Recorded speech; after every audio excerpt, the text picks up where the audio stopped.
तो फिल्म की शुरुआत में हम देखते हैं कि एक बूढ़ी औरत जमीन पर रेंगती हुई चल रही है, शायद इस वजह से क्योंकि उसकी उम्र काफी ज्यादा है, जिससे उसका जिस्म काफी कमजोर हो गया है, इतना कमजोर कि वो खड़ी भी नहीं हो सकती। जिसके बाद वो एक काफी लंबी रस्सी को पहले टेबल से बांधती है और फिर उसका दूसरा हिस्सा खिड़की से बाहर फेंक देती है। देखने से ऐसा लग रहा था जैसे वो उस अपार्टमेंट से काफी नफरत करती है और कैसे भी करके यहाँ से बाहर निकलना चाहती है, फिर चाहे इसके लिए उसे खिड़की का इस्तेमाल ही क्यों ना करना पड़े। फिर अपने बुढ़ापे और कमजोरी के बावजूद भी वो हिम्मत करती है और किसी तरह खिड़की से बाहर आकर रस्सी को पकड़ लेती है। उसने रस्सी को काफी मजबूती से पकड़ा हुआ था, लेकिन फिर जैसे ही वो नीचे जाने की कोशिश करती है तो तभी अचानक से उसका पाँव और हाथ फिसल जाते हैं, जिससे वो धीरे धीरे नीचे गिरने लगती है। अब उसे देखने से ऐसा लग रहा था जिससे वो नीचे गिरकर मर जाएगी, मगर तभी अचानक उसका एक पैर रस्सी में अटक जाता है और वो जमीन से टकराने से बाल बाल बचती है। क्योंकि वो जमीन के काफी करीब थी तो वो खुद ही वहाँ से निकलने की कोशिश करती है, मगर वहाँ से नहीं निकल पाती क्योंकि वो रस्सी उसे दोबारा से अंदर खींचने लगती है, जिस दौरान उसके नकली दांत भी वहीं गिर जाते हैं। रस्सी उसे खींचकर अपार्टमेंट के अंदर ले आती है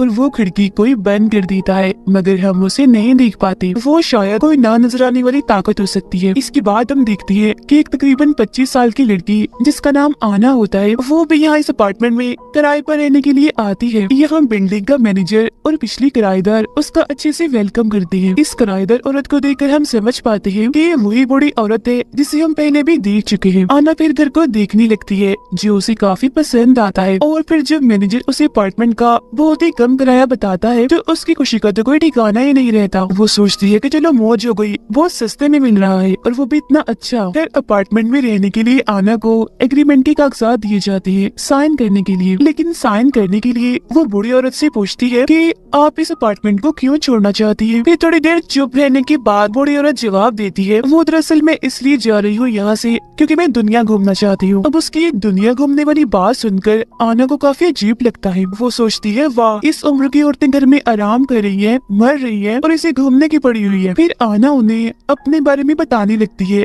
कि मैं इस शहर में नई आई हूँ, मैं मेरे दोस्त के साथ यहाँ पर आई थी, मगर हमारे बीच झगड़ा हो गया तो मैं उससे अलग होकर यहाँ आ गई। अब जैसे जैसे वो अपने बारे में बताती जा रही थी तो बूढ़ी औरत को काफी फिक्र हो रही थी कि ये पेपर्स पर साइन कर ही नहीं रही, टाइम ज़ाया किया जा रही है। फिर वो आना से पूछ लेती है कि क्या तुमने अपार्टमेंट लेना भी है या नहीं, ये सिर्फ बातें करने आई हो। जिस पर आना कहती है हाँ हाँ क्यों नहीं, मुझे अपार्टमेंट चाहिए चाहिए। जिसके बाद जब वो उसे एग्रीमेंट के कागजात पकड़ाती है और वो साइन करने लगती है तो पेन ही नहीं चल रहा होता, लेकिन बूढ़ी औरत के पास पेन निकल आता है और वो फौरन आना को देती है। ऐसा लग रहा था कि इस बूढ़ी औरत को काफी जल्दी है इस अपार्टमेंट को किराए पर देने की। अब जैसी उनकी डील बनती है, मतलब कि आना ये अपार्टमेंट किराए पर ले लेती है, तो बूढ़ी औरत जल्दी से अपना सारा सामान पैक करके यहाँ से चली जाती है। फिर मैनेजर आना को अपार्टमेंट की चाबियां देते हुए कहता है कि घबराना नहीं और कोई भी मदद चाहिए हो फौरन मुझे कॉल कर लेना, मैं आ जाऊंगा। ये कहने के बाद वो भी चला जाता है। बाद में आना जल्दी से घर को साफ करती है और अपना पूरा सामान सेट करके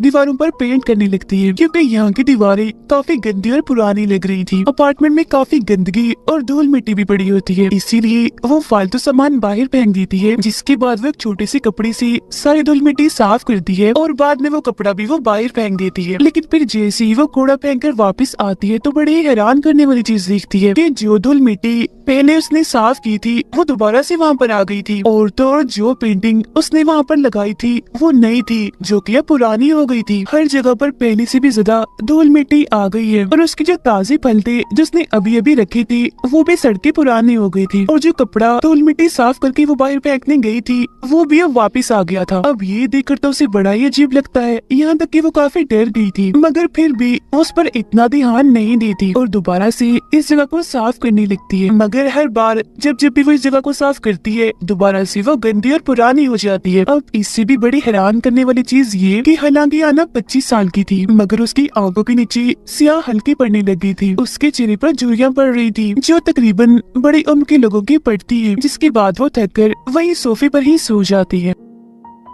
रात को तभी अचानक से रेडियो अपने आप ही ऑन होकर चल पड़ता है, जिससे अना की आंख खुल जाती है और वो फौरन उठकर उसे बंद कर देती है। वो शीशे में देखती है कि उसका चेहरा काफी बदल गया है, मतलब कि अपनी उम्र से वो बड़ी लग रही है। अब ये सारी चीजें उसके समझ से बाहर हो गई थी, मतलब कि कभी घर का दोबारा से गंदा हो जाना और उसकी उम्र का इतना बड़ा लगना, उसका अचानक से बदलना। वो गुस्सा होकर सीधा जाती है मैनेजर के पास और उसे कहती है कि ये तुमने मेरे साथ क्या किया? वो अजीब सा भूतिया अपार्टमेंट मुझे दे दिया। वो बहुत अजीब है, वहाँ जरूर कुछ न कुछ तो है, मतलब कि कोई आत्मा वगैरह, कोई भूत वगैरह, क्योंकि वो चीजों को दोबारा से गंदा कर देती है। और देखो, उसने मेरा चेहरा भी खराब कर दिया, मेरी आंखों के नीचे स्याह हल्के डाल दिए, झुर्रियाँ डाल दी मुझे। हालांकि मेरी उम्र तो इतनी ज्यादा है भी नहीं जितनी मैं लगने लगी हूँ, इसलिए प्लीज तुम मुझे मेरे एडवांस के पैसे वापस कर दो। जो सुनकर मैनेजर कहता है कि नहीं, मैं तुम्हें पैसे वापस नहीं दे सकता, ये मुमकिन ही नहीं है। जो कहने के बाद वो आना को एग्रीमेंट के कागजात दिखाता है और बताता है कि देखो, इसमें साफ साफ लिखा हुआ है कि पुराना किराएदार नए आने वाले किराएदार से पहले ये अपार्टमेंट खाली नहीं कर सकता। अब ये सब इतना छोटा छोटा बारीक से लिखा हुआ था कि आना को आम आंख से तो दिखाई नहीं दे रहा था, तो उसे देखने के लिए हैंड ग्लास का इस्तेमाल करना पड़ता है उसे, जिसे हम आम तौर पर छोटे से छोटे चीज को बड़ा देखते हैं। अब ये सुनकर तो आना का दिमाग खराब हो जाता है, उसे इतना गुस्सा आता है कि वो मैनेजर को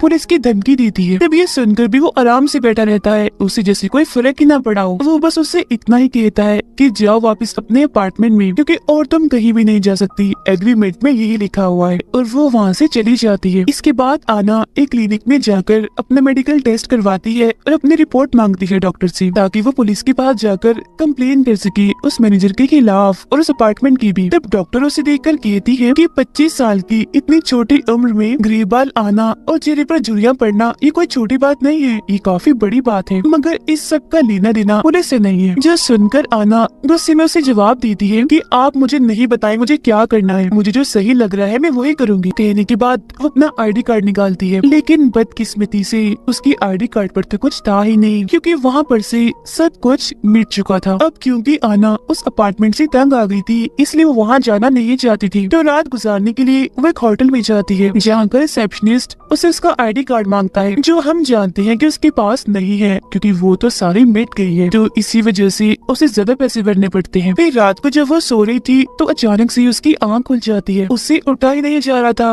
वो काफी कमजोर महसूस कर रही थी। और तब एक बड़ी हैरान करने वाली बात सामने आती है कि वो अभी काफी बूढ़ी औरत बन गई है, जो तकरीबन 80 साल की है। उसके चेहरे, हाथ, पैरों पर हर जगह झुर्रियां पड़ गई है, जाहिर है वो बूढ़ी हो गई है। वॉशरूम में आकर उस बेचारी को खांसी होने लगती है, जिससे तभी अचानक उसके दांत टूट के बाहर गिर जाते हैं। अगले दिन आना दोबारा उसी अपार्टमेंट में जाती है और जाके वहाँ मैनेजर से मिलती है, मगर मैनेजर उसकी ऐसी हालत देखकर हैरान नहीं होता, बल्कि उल्टा वो उसे कहता है कि तुम्हें सारे असूल्स का ख्याल रखना चाहिए था, जिनमें साफ साफ लिखा हुआ है कि तुम बाहर नहीं जा सकते हो। तो अब ये बात सामने आती है कि जो भी एग्रीमेंट पर साइन करता है, अगर वो बाहर जाने की कोशिश करे तो उसकी उम्र बढ़ जाती है, तब तक फिर वो वैसा रहता है जब तक कि वो मर नहीं जाता। इसके बाद मैनेजर उसे ये भी बताता है कि ये अपार्टमेंट बड़ा ही अजीब, बड़ा ही अनोखा है, इसे अकेला रहना बिल्कुल भी पसंद नहीं है। ये चाहता है कि इसके साथ हर वक्त कोई ना कोई रहे, तो यही वजह है कि वहाँ पर किराएदार का होना जरूरी होता है। अब मैनेजर से बात करने के बाद आना वापिस से अपने कमरे में चली जाती है, यानी उसी अजीब भूतिया कमरे में। कुछ देर के बाद मैनेजर को एहसास होता है कि मेरी माचिस यहाँ पर नहीं है, वो गायब है। उसे लगने लगता है कि जरूर वो आना उठा कर ली गई है, इसलिए वो जल्दी से उसके अपार्टमेंट की तरफ जाता है और देखता है कि उसका दरवाजा तो अंदर से बंद है। अब हम देखते हैं कि आना अपने कमरे को जलाने के लिए हर तरफ शराब फेंक रही होती है, लेकिन फिर बदकिस्मती से जैसे वो तीली जलाती है, कमरा आग ही नहीं पकड़ता। आना बार बार तीली जलाकर नीचे फेंकती है, मगर आग लगती ही नहीं। मगर उसकी ऐसा करने से, उसकी इस हरकत से अपार्टमेंट को बहुत गुस्सा आ जाता है, तो उसे सजा देने के लिए वो उसका गला घोटने लगता है। वो उसके मुंह में कपड़ा डालकर उसका सांस बंद करने की कोशिश करता है। उसका दम घुट रहा था, तभी वो नीचे गिर जाती है और सांस लेने के लिए हवा के लिए तरसने लगती है। मगर तभी किसी तरह मैनेजर दरवाजा खोलकर अंदर आता है और उसके मुंह से कपड़ा निकाल कर उसकी जान बचा लेता है, जो कि अपनी आखिरी सांस गिन रही थी। अब अजीब बात तो ये है कि वही कपड़ा है जिससे आना बार बार धूल मिट्टी साफ करती थी। फिर कुछ देर के बाद जब वो नॉर्मल होती है तो मैनेजर उसे पानी देता है और अपार्टमेंट के बारे में सब कुछ बताता है। वो कहता है कि ये अपार्टमेंट काफी सालों पुराना है और तब से लेकर आज तक इसमें कोई ना कोई किराएदार रहता ही है। इस अपार्टमेंट में कुछ तो अजीब है जिसे कोई भूत या आत्मा जो ये सब कुछ करती है। एक दिन कुछ स्कूल की लड़कियाँ यहाँ पर रहने आई, लेकिन कुछ ही दिनों में वो बहुत ज्यादा बुरी हो गई, जैसे तुम हो गई हो। ये हादसा खबरों में भी आया और हर जगह फैल गया। फिर एक आदमी को लगा कि यहाँ पर कोई भूत, कोई आत्मा है, इसीलिए उसने यहाँ पर जादू करने की कोशिश की, मगर वो अपने प्लान में कामयाब नहीं हुआ। उल्टा बड़ी अजीब तरीके से उसकी मौत हो गई, जिसका मतलब ये है कि इस अपार्टमेंट में जो कोई भी चीज है वो बहुत ही खतरनाक है और यहाँ पर कोई भी किसी भी किस्म की छेड़छाड़ वो पसंद नहीं करती। यही वजह है कि गवर्नमेंट ने भी इस अपार्टमेंट के बारे में सोचना बैन कर दिया है और इसे बस खुफिया ही रखा हुआ है। पुलिस भी यहाँ पर आने से डरती है, इसके खिलाफ कोई भी एक्शन वो नहीं लेती। फिर जब मैनेजर वहाँ से जा रहा होता है तो वो उसे मशवरा देता है कि अगर तुम्हें अपनी जान इस अपार्टमेंट से छुड़वानी है तो कोई नया किराएदार ढूंढ कर लाओ, क्योंकि तुम्हारे पास ये एक चारा है जिससे तुम यहाँ से निकल सकती हो, वरना इसके अलावा यहाँ से तुम नहीं निकल सकती। आगे हम देखते हैं कि आना तैयार होकर अपने दोस्त के पास जाती है उसे मदद मांगने के लिए, लेकिन जाहिर है वो बूढ़ी हो गई थी, इसलिए वो उसे पहचान ही नहीं पाता। वो उसे अपनी पहचान बताने की भी कोशिश करती है कि मैं हूँ, मुझे पहचानो आना, मगर उसे ऐसा लगता है कि बूढ़ी औरत शायद ये कहना चाहती है कि मैं आना की दादी या फिर नानी हूँ। और फिर तभी इधर उसके दोस्त की वाइफ आ जाती है, क्योंकि उसने शादी कर ली थी, वो उसे लेने आई थी। यहाँ उसके सामने ये बात आती है कि ये दोनों भी अपने रहने के लिए किराए पर घर ढूंढ रहे हैं। अब हालांकि उसके पास ये अच्छा मौका था कि ये उन दोनों को अपना अपार्टमेंट देकर अपनी जान छुड़वा ली, मगर वो कुछ नहीं कहती, चुप रहती है और उन्हें वहाँ से जाने देती है। फिर अब रात को आना जब सो रही थी तो दोबारा से रेडियो चलने लगता है और वहाँ की कुछ चीजें अपने आप ही चलने लगती है। ऐसा लग रहा था जैसे वो अपार्टमेंट उसकी मदद करना चाहता है, उससे दोस्ती करना चाह रहा है, जैसे वो उसके लिए खाना बनाता है, चाय बनाता है, और जब आना उठती है तो खाना उसके सामने पककर बिल्कुल तैयार होता है, मगर वो उसे खाने की बजाय फेंक देती है। वो वहाँ देखती है कि चाय भी पड़ी हुई है। अब उसे जरा भी अंदाजा नहीं था कि चाय इस अपार्टमेंट नहीं बनाई है मेरे लिए। वो थोड़ी सी चाय पीने का फैसला करती है। बेचारी धीरे धीरे चाय कप में डालती है और फिर उसे पीने लगती है। चाय उसे काफी पसंद आती है। फिर वो डस्टबिन के पास पड़े बिस्किट को उठाती है जो उसने अभी अभी फेंका था और उसे खाने लगती है। वो बेचारी अब इतनी नाजुक और कमजोर हो गई थी कि चलने के लिए उसे छड़ी का इस्तेमाल करना पड़ता है। उसकी हालत देखने से ऐसा लग रहा था जैसे वो 100 साल की बूढ़ी औरत बन गई हो। फिर जब वो अपने हाथ को देखती है तो उसे एहसास होता है जैसे मेरे हाथ में कुछ चल रहा है। अब ये देखने के लिए कि अंदर क्या है, वो अपना मास्क खींचने लगती है और वो ये देखकर काफी हैरान हो जाती है कि मेरा मास्क तो बड़ी आसानी से ही निकल रहा है। वो देखती है कि मेरे हाथ के अंदर एक अजीब सी तार जैसी कोई चीज है, जिससे वो समझ जाती है कि बस वो टाइम आ गया है जब मुझे इस दुनिया को छोड़कर जाना है, मतलब कि मेरी मौत का टाइम। इसीलिए वो मैनेजर को अपने पास बुलाती है।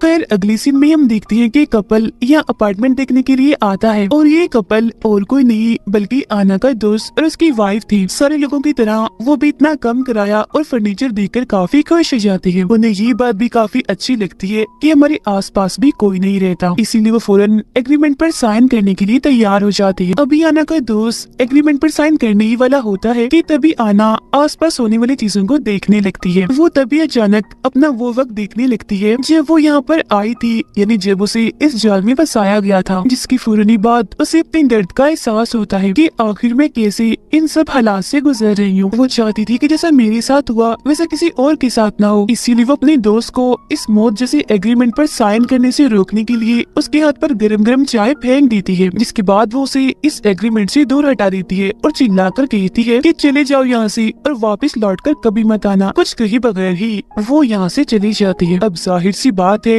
वो तो चले गई थी, तो इसका मतलब साफ था कि आना ने अपने यहाँ से निकलने का आखिरी मौका भी खो दिया है। हालांकि अगर वो चाहती तो अपने दोस्त से बदला लेने के लिए उसे इस जाल में फंसा सकती थी और अपने कुछ आखिरी बुढ़ापे के दिन वो आराम से सुकून से बाहर गुजार सकती थी, मगर उसने ऐसा नहीं किया क्योंकि अभी भी उसके दिल में अपने दोस्त के लिए प्यार और इंसानियत बाकी है। उसने यहाँ पर खुदगर्जी का मुजाहिरा नहीं किया बल्कि अपने दोस्त को बचाया। ऐसा करके उसने अपनी जिंदगी की कुर्बानी ही दी है, क्योंकि वो कैसे भी करके इस मनूस अपार्टमेंट का खात्मा करना चाहती है। अब ये देखकर वो मैनेजर भी काफी हैरान रह जाता है। फिर जब मैनेजर वहाँ से जाने लगता है तो आना उसे कहती है कि जाते जाते मेरा एक काम कर दो, तुम दरवाजे को बाहर से लॉक कर देना और फिर कुछ सालों तक यहाँ लौट कर वापिस मत आना, क्योंकि मैं इस अपार्टमेंट का खात्मा करने की कोशिश करूंगी। क्योंकि साथ ही साथ उसका मानना ये था कि अगर कोई यहाँ पर नहीं आएगा तो इस अपार्टमेंट का जो साइकिल बना हुआ है लोगों को मारने का, बर्बाद करने का, वो खत्म हो जाएगा। मतलब ना लोग बूढ़े होंगे और ना मारे जाएंगे, और अगर एक किस्म का यहाँ कोई शराब है वो भी टूट जाएगा। जो भी आत्मा भूत इस अपार्टमेंट में हुई वो भी मर जाएगी। अब मैनेजर उसकी इस बहादुरी की तारीफ करता है और उसे गुड बाय कहकर वहाँ से चला जाता है। उसके जाने के बाद हम देखते हैं कि आना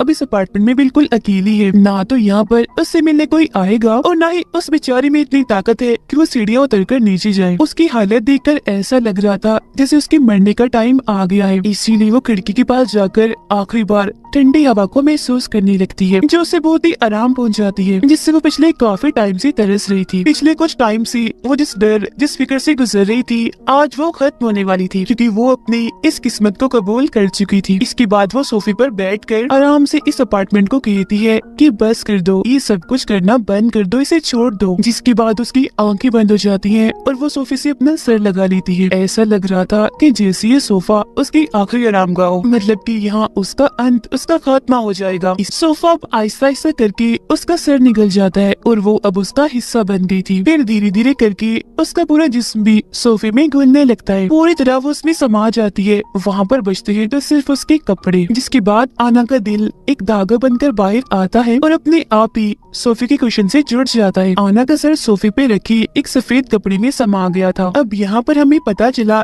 कि ये अपार्टमेंट खुद को नया करने के लिए किस तरह अपने शिकार का इस्तेमाल करता है। इसी के साथ ये कहानी इधर ही खत्म हो जाती है।